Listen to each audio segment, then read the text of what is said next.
They believed that Tohu and Te Whiti knew enough about the Pākehā community that they would be able to drive a peaceful negotiation and reconciliation of the conflict that was taking place. However, the government had another mind about that.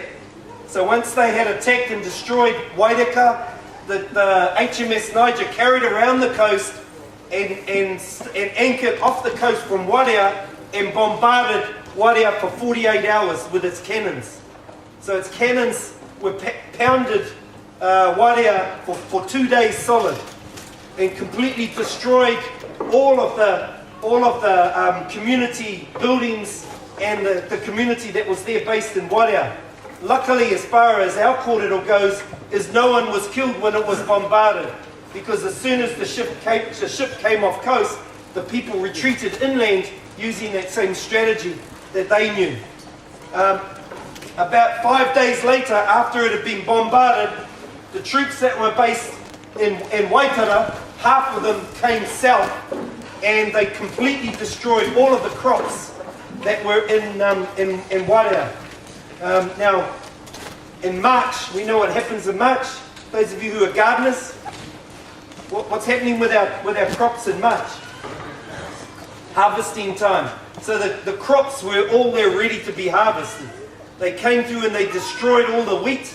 They set fire to the wheat, trampled all the crops, and ensured that the people of Ngati Moeahu, our people, couldn't return back to that community under that concept of scorched earth. So the idea, the government of that time, was to completely wipe out the two economic bases of Taranaki, so that Taranaki wouldn't have the economic resources to sustain warfare against the government.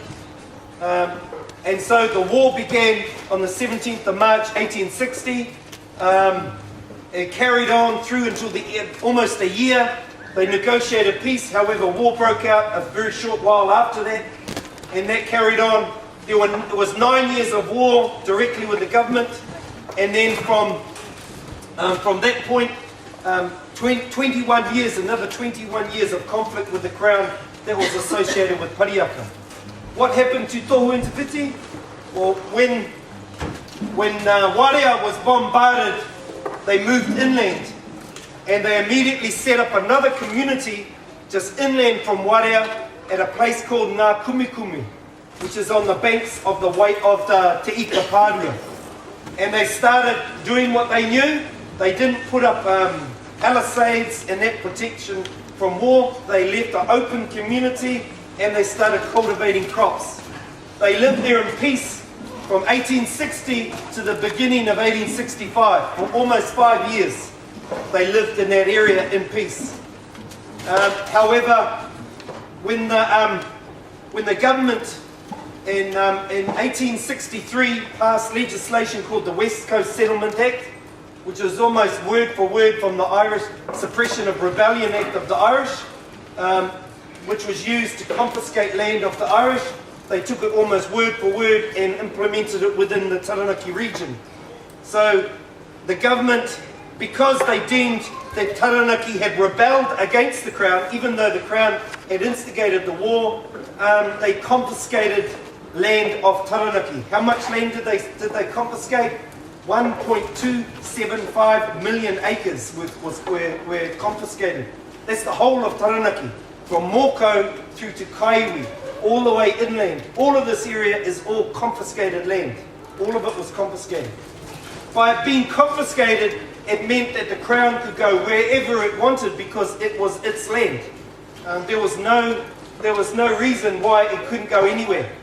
And so the government at that time, once the land was confiscated, it set a person by the name of von Tempsky. Have you heard of a von Tempsky? So von Tempsky was a person who had been trained in the guerrilla warfare of India.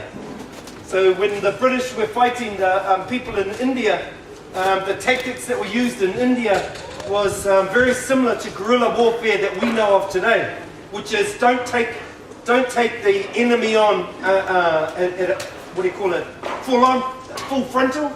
What you do is you attack soft targets and ensure that it's almost impossible for a large army to sustain its attack. So you escalate it through smaller attacks on the flanks. And Taranaki was well known for doing that. And so what the British government, they found a person who was expert, von Tempsky. He formed a group called the Bush Rangers, and they travelled light. They travelled in kilts. Most of them had kilts, and because the kilts were also could be used for blankets at night, so they travelled light. They had a pack on their back. They had their ammunition, because they had the latest technology at that time was cartridges. They, instead of muskets and gunpowder, they had bullets. So I think they call them carbines. Anyway, those were the rifles they had in those times, and they travelled light and they travelled fast. As a result, the Māori name for von Tempsky is Manuro. Manuro is like 100 birds. He was everywhere. One moment he was there attacking that place, and the next moment he'd pop up somewhere completely different. And their role was, if they found a community, they would destroy it. They would attack. If they met any hostility whatsoever, they were to engage and kill as many of the people in that community. So out in this area, he didn't quite get to this area as much as the way that he approached in Aotea and Tokomaru. So he mainly focused in those areas. Hawera, Kapunga, Manaia, that was his main area of attack. In particular, when Titoko Waru in 1868 started his campaign. However, Manuro was killed at Te Ngutu o Te Manu by Titoko Waru through an amazing strategy. Titoko Waru was well known for his military strategy, and they sustained that fighting all the way through up until 1869 with very little resources and very few people, outnumbered something like I think 13 or 12 to 1. They were outnumbered in that fighting.